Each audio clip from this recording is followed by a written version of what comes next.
नमस्कार, मैं डॉक्टर राकेश पाठक। 18वीं लोकसभा का ये दूसरा सत्र चल रहा है, यानी बजट सत्र। बजट सत्र में विपक्ष के तेवरों को देखते हुए सत्ता पक्ष कुछ बैकफुट पर दिखाई दे रहा है। और अब हालत ये हो गई है कि संसदीय कार्य मंत्री ये आरोप लगा रहे हैं कि प्रधानमंत्री नरेंद्र मोदी को सदन में विपक्षी नेताओं द्वारा, विपक्ष के सांसदों द्वारा गाली दी गई है। क्या सचमुच में संसद में प्रधानमंत्री को किसी ने गाली दी है? क्या आपने सदन की कार्रवाई देखते हुए लोकसभा या राज्यसभा में किसी विपक्षी सांसद को देखा कि वो प्रधानमंत्री नरेंद्र मोदी को गाली दे रहा हो? और अगर प्रधानमंत्री को सदन में गाली दी गई है तो निश्चित तौर पर इस पर कठोर कार्रवाई होना चाहिए। आइए इस मुद्दे को सिलसिलेवार समझेंगे, लेकिन उससे पहले ये जान लें कि गाली देने का मामला असल में भारत की राजनीति में किसने सबसे ज़्यादा उठाया है। तो उस व्यक्ति का नाम है हमारे देश के प्रधानमंत्री नरेंद्र मोदी। वे पिछले कई सालों से लगातार आम सभाओं में, लोगों के बीच में, अलग अलग कार्यक्रमों में गिनवाते रहे हैं कि विपक्ष उन्हें गाली देता है। वे कई बार गालियों की संख्या बता चुके हैं कि कब 20 गाली दी, कब 91 गाली दी। कई बार वे तौल में भी बता चुके हैं कि रोज़ 2-3 किलो गाली खाता हूं मैं। यहाँ तक कि प्रधानमंत्री ने यह भी कहा है कि उन्हें माँ की गाली दी गई है, उन्हें जातिगत गाली दी गई है। आइए पहले छोटे छोटे टुकड़े आपको दिखाते और सुनवाते हैं, जिसमें प्रधानमंत्री खुद पूरे देश को ये बता रहे हैं कि उन्हें विपक्ष के नेता, विपक्ष के लोग, दूसरे राजनीतिक दलों के लोग गालियां देते हैं। उसके बाद इस मुद्दे पर आएंगे कि पहली बार ये आरोप लगा है कि सदन के भीतर विपक्ष के नेताओं ने प्रधानमंत्री को गाली दी है। पहले प्रधानमंत्री नरेंद्र मोदी के खुद के बयान सुन लीजिए।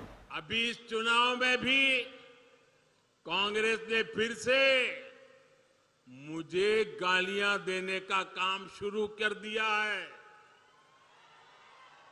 मैंने देखा किसी ने उन गालियों की लिस्ट बनाई है और वो गालियों की लिस्ट मुझे दी है। अब तक मुझे ये कांग्रेस के लोगों ने 91 टाइम अलग अलग गालियां दी है। अरे कांग्रेस ने ये गालियों की डिक्शनरी में टाइम खराब करने के बजाय अगर इतनी मेहनत उन्होंने गुड गवर्नेंस के लिए की होती, कांग्रेस कार्यकर्ताओं का उत्साह बढ़ाने के लिए किया होता, तो आज कांग्रेस की ऐसी दुर्दशा न होती, ऐसी दयनीय स्थिति नहीं आती। तो लोग मुझे पूछते थकते नहीं हो? तो मैंने उनको समझाया, देखो भाई, मैं डेली 2 किलो, 2.5 किलो, 3 किलो गाली खाता हूं और परमात्मा ने मेरे भीतर ऐसी रचना कर दी है, ईश्वर ने ऐसे आशीर्वाद दिए हैं कि ये सारी गालियां मेरे अंदर प्रोसेस होके न्यूट्रिशन में कन्वर्ट हो जाती है। दिल्ली सरकार को गालियां दे करके मोदी पर जितनी गालियां देनी है देते रहो। अगर 10 मिनट मुझे गाली देते हो दे दो, लेकिन 5 मिनट तो अपने काम का हिसाब दे दो भाई। तो इस तरह प्रधानमंत्री नरेंद्र मोदी खुद बता रहे हैं कि वे हर दिन 2-3 किलो गाली खाते हैं। कभी वे कहते हैं विपक्ष के नेताओं से कि अगर 20 मिनट प्रधानमंत्री नरेंद्र मोदी को गाली देते हो तो 5 मिनट अपने कामकाज का हिसाब भी दे दो। कभी वे माँ की गाली देने की, जातिगत गाली देने की बात भी करते हैं। लेकिन प्रधानमंत्री नरेंद्र मोदी को सदन में किसी ने गाली दी है, ये बात पहली बार सामने आई है। संसदीय कार्य मंत्री किरण रिजिजू सदन के बाहर आकर पत्रकारों के सामने बता रहे हैं कि बजट सत्र में विपक्ष के लोगों ने बजाय बजट पर बात करने के, बजट पर सुझाव देने के, उसके गुण दोष की बात करने के, प्रधानमंत्री नरेंद्र मोदी को गाली दी है। उन्होंने कहा है कि सदन जो है, हमारी संसद जो है, वो बजट और संसदीय कामकाज के लिए है, प्रधानमंत्री को गाली देने के लिए नहीं। आइए सुनिए संसदीय कार्य मंत्री क्या कह रहे हैं। प्रधानमंत्री जी ने पहले ही कह दिया कि दल के लिए जो कुछ करना था चुनाव में किया है, अब देश के लिए सबको मिलकर काम करना है। दल के लिए नहीं, देश के लिए अगले 5 साल देश के लिए सबको करना है, प्रधानमंत्री जी ने अपील किया। कल विपक्ष के लोग ने बजट के बारे में कुछ नहीं कहा, सिर्फ राजनीति की है। 2 चीजें विपक्ष के लोगों ने किया है कल। पहला तो देश का जनादेश, जनता का जनादेश को अपमान किया है और प्रधानमंत्री जी को गाली देने का काम विपक्ष के लोगों ने किया है। ये लोकतंत्र के लिए ठीक नहीं है। विपक्ष के लोगों ने एक भी बजट में जो अच्छा प्रावधान है इसका बारे में जिक्र नहीं करते हुए सिर्फ गाली देने का काम किया है।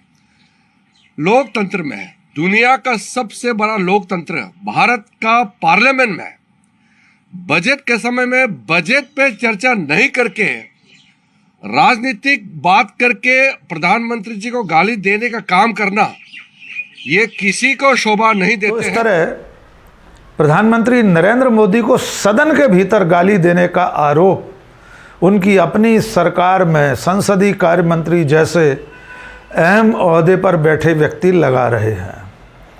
बहुत स्पष्ट किरण रिजिजू ने कहा कि विपक्ष ने प्रधानमंत्री को गालियां दी हैं, लेकिन क्या सचमुच में आपने सदन की कार्यवाही में कभी किसी एक सांसद के मुंह से प्रधानमंत्री नरेंद्र मोदी के लिए गाली जैसा कोई शब्द सुना हो? कोई ऐसे शब्द का उच्चारण आपने सुना हो जिसे सचमुच में गाली कहा जा सकता हो? हाँ, बहुत सारे ऐसे शब्द जरूर हैं जो गाली की परिभाषा में नहीं आते, लेकिन हमारी संसदीय परंपरा में, संसदीय बोलचाल में जिन्हें उपयुक्त नहीं माना गया है। ऐसे बहुत सारे शब्द हैं, बाकायदा उसकी एक किताब है, बाकायदा संसद की कार्यवाही में तमाम ऐसे शब्द हैं जो आम बोलचाल में गाली के रूप में नहीं माने जाते, लेकिन सदन में उन शब्दों का इस्तेमाल नहीं हो सकता और ऐसे शब्द हर दिन सदन की कार्यवाही में से निकाले जाते हैं। आपने 2 दिन पहले सुना ही था, बीजेपी के एक सांसद जो हाईकोर्ट जज रहे हैं, अभिजीत गंगोपाध्याय, उन्होंने कांग्रेस सांसद गौरव गोगोई को स्टूपिड कहा था और इसे भी असंसदीय शब्द मानकर सदन की कार्यवाही में से हटा दिया गया है। लेकिन प्रधानमंत्री को सदन के भीतर गाली देने की बात अब तक साबित नहीं हो पाई है। कोई एक भी दृश्य, कोई एक भी वीडियो सदन की कार्यवाही का अब तक सामने नहीं आया जो ये साबित कर सके कि विपक्ष की बेंचों की तरफ से, विपक्ष में बैठे सांसदों की तरफ से देश के प्रधानमंत्री नरेंद्र मोदी को गाली दी गई। इस बारे में कांग्रेस के राष्ट्रीय प्रवक्ता सुरेंद्र राजपूत ने एक टेलीविजन चैनल पर चर्चा के दौरान कहा कि अगर विपक्ष के किसी भी नेता ने, एक भी सांसद ने प्रधानमंत्री को गाली दी है तो उसे न केवल संसद के रिकॉर्ड में से हटाया जाए बल्कि उसके खिलाफ FIR होनी चाहिए। और इससे भी आगे बढ़कर सुरेंद्र राजपूत कह रहे हैं कि ऐसे किसी भी सांसद को फांसी दे देना चाहिए जो प्रधानमंत्री को सदन के भीतर बैठकर गाली देता हो। लेकिन इसके बावजूद भारतीय जनता पार्टी के प्रवक्ता, भारतीय जनता पार्टी के नेता, केंद्र सरकार के मंत्री अब तक ये साबित नहीं कर सके हैं कि विपक्ष के किसी नेता ने प्रधानमंत्री को सदन के भीतर गाली दी है। यद्यपि प्रधानमंत्री अपने आप को किसी समय एक अकेला सब पर भारी कहा करते थे। वे सदन के भीतर खड़े होकर कहते थे कि मैं अकेला ही पूरे विपक्ष पर भारी हूँ, मुझ पर पूरे विपक्ष का कोई जोर नहीं चलता है, पूरी पार्टी एक तरफ, मैं अकेला ही सब पर भारी हूँ।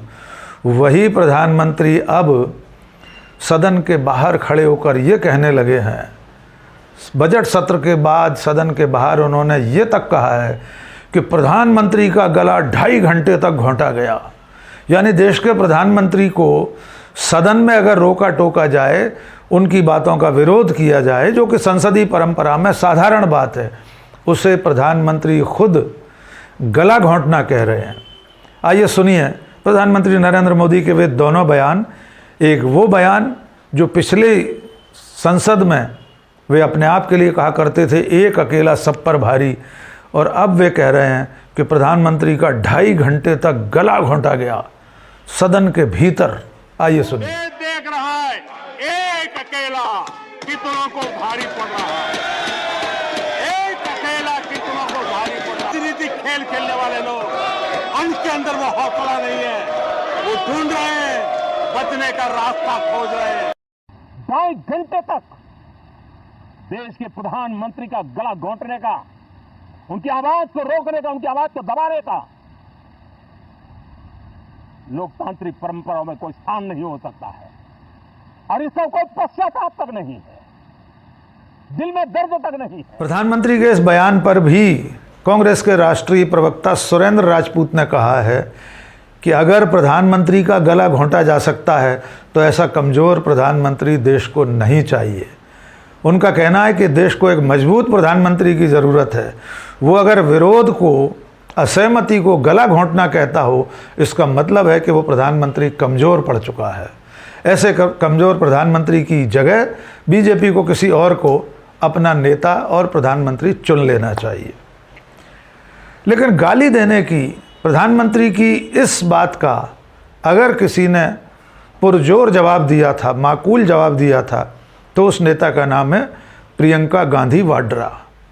कांग्रेस की नेता प्रियंका गांधी ने पिछले चुनाव में एक आम सभा में इसका तथ्यात्मक जवाब दिया कि प्रधानमंत्री लगातार कहते हैं कि उन्हें विपक्ष के नेता गाली देते हैं, कांग्रेस के नेता गाली देते हैं। इसके जवाब में प्रियंका गांधी ने कहा था कि नरेंद्र मोदी जी, डरिए मत, घबराइए मत, ये सार्वजनिक जीवन है। मेरे भाई से सीखिए जिसे ज़िंदगी भर से गालियां दी जा रही हैं। मेरी दादी और पिता से सीखिए जिन्होंने गाली नहीं, अपने सीने पर गोलियां खाई थी। आइए सुनिए प्रियंका गांधी का वो बयान। बहुत प्रधानमंत्री देखे हैं, इंदिरा जी को देखा, गोली खाई उन्होंने इस देश के लिए। राजीव गांधी को देखा, शहीद हुए इस देश के लिए। नरसिम्हा राव जी को देखा, मनमोहन सिंह जी को देखा, मेहनत करते हुए दिन रात को इस देश के लिए। लेकिन मैंने पहला ऐसा प्रधानमंत्री देखा है बहनों और भाइयों, पहला देखा है जो आपके सामने आकर रोता है कि मुझे गाली लग रही है, मुझे गाली दे रहे हैं। आपके दुख सुनने के बजाय अपना दुखड़ा आपको सुनाते हैं। और किसी ने उनके ऑफिस में बैठकर एक लिस्ट बनाई है। अरे आपके दुखों की लिस्ट नहीं है वो आपकी समस्याओं की लिस्ट नहीं है। वो ये लिस्ट नहीं है कि किसानों की क्या समस्या है, हमें क्या करना है। वो ये लिस्ट है कि मोदी जी को कितनी बार किसने गाली दी है। कम से कम एक पन्ने पे फिट तो आ रही है। अगर मेरे परिवार को जो गालियां दी हैं इन लोगों ने, हम लिस्ट बनाना शुरू करें तो हम किताब पे किताब छपवा लेंगे। हिम्मत करो मोदी जी, मेरे भाई से सीखो। मेरा भाई कहता है गाली क्या, मैं गोली खाऊंगा इस देश के लिए। मेरा भाई कहता है सच्चाई के लिए मैं खड़ा रहूंगा। तुम गाली दो, गोली दो, छुरा मारो, कुछ भी कर लो, घबराओ मत मोदी जी, घबराओ मत। ये सार्वजनिक जीवन है, मोदी ये सब सहना पड़ता है, हिम्मत रखनी पड़ती है, आगे बढ़ना पड़ता है। तो इस तरह कुल मिलाकर संसद के भीतर प्रधानमंत्री को गाली देने की बात अब तक साबित नहीं हुई है, और ये आरोप किसी बहुत छोटे बीजेपी के कार्यकर्ता ने नहीं लगाया। नरेंद्र मोदी की सरकार के संसदीय कार्य मंत्री ने कहा था कि सदन में प्रधानमंत्री को गाली दी जा रही है, लेकिन उनका बयान अब तक गलत ही साबित हुआ है। देखना होगा कि सदन के भीतर चल रही ये रस्साकसी अभी इस सत्र में और किस करवट बैठती है, क्योंकि इस बार की लोकसभा पिछली बार की 17वीं लोकसभा से बदली हुई है, उसका नज़ारा पूरी तरह बदला हुआ है, क्योंकि सत्ता पक्ष के सामने आज एक सबल और प्रबल विपक्ष बैठा है। संख्या बल में भी कोई बहुत ज़्यादा अंतर नहीं है। इसीलिए हर दिन सरकार और विपक्ष के बीच अच्छी खासी जोर आजमाइश चलती है। कभी सत्ता पक्ष भारी पड़ता है, कभी विपक्ष भारी पड़ता है। आज के इस वीडियो में बस इतना ही। आखिर में एक गुजारिश, अगर आपने हमारा चैनल अब तक सब्सक्राइब नहीं किया है तो फ़ौरन सब्सक्राइब कर लीजिए। ये वीडियो आपको कैसा लगा कमेंट करके बताइए, दोस्तों और शुभचिंतकों के बीच में साझा कीजिए। बहुत बहुत शुक्रिया। जय हिंद।